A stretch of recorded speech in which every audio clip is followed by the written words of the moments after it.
Böyle bir hatayı nasıl yapabilirsin? Ben hala inanamıyorum sana Ömer. Ya abimle ilgili arıyorlar sandım. O yüzden çıktım dışarı. Yoksa Emel'i bırakır mıyım ben? Bıraktın ama Ömer. Senin o aptal ilanların, aptal telefonların yüzünden çocuk düşmüş. Ya niye aptal diyorsun? Ben abime bunu yapanı bulmaya çalışıyorum Asiye. Bulunca ne olacak? Abim geri mi gelecek?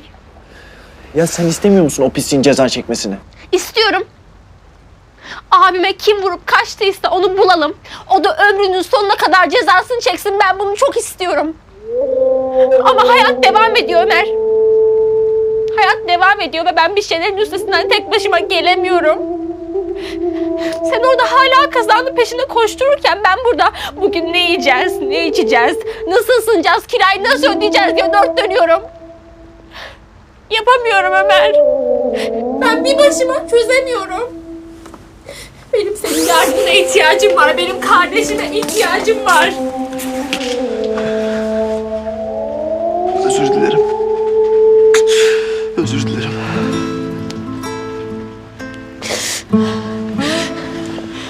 Ya Emel'e bir şey olsaydı? Ben artık dayanamam, anlamıyor musun? Ben size bir şey olursa ölürüm. Ben birinizi daha kaybedemem artık. Bizim birbirimizi koruyup kollamamız lazım. Bizim birbirimize sahip çıkmamız lazım.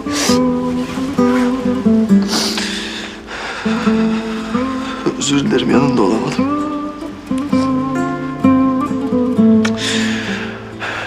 Ama artık böyle olmayacak. Söz. Abi sözü.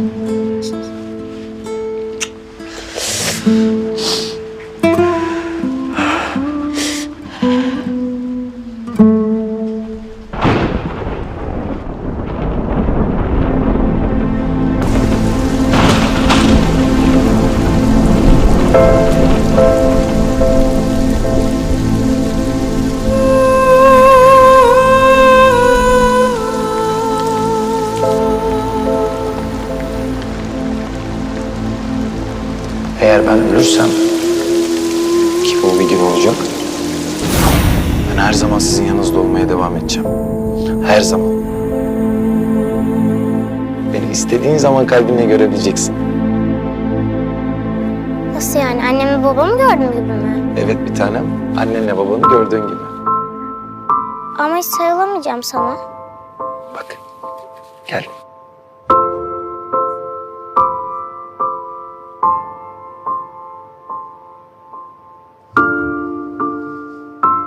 Ne zaman güneşe bakarsan seni ne kadar sevdiğimi hisset.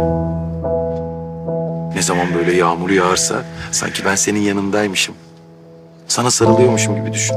Olur mu bir tanem?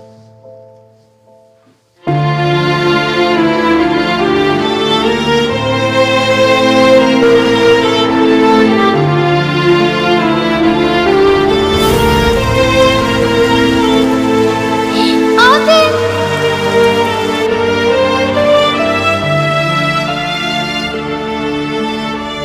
Ben abime sarılmaya gidiyorum. Ömer?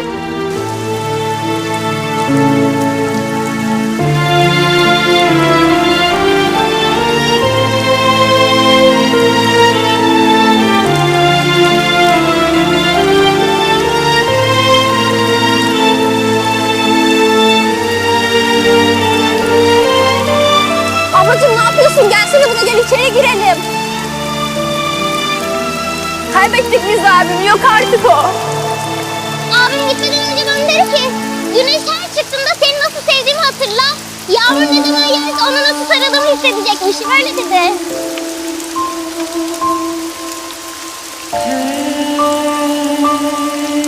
Anladım abicim.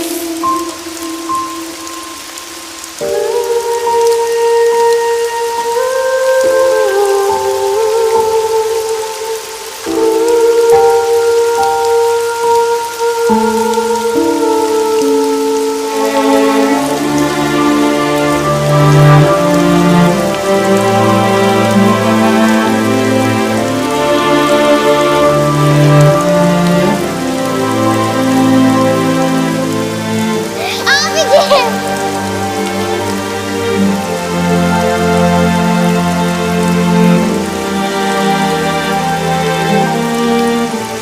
Aslan abim benim.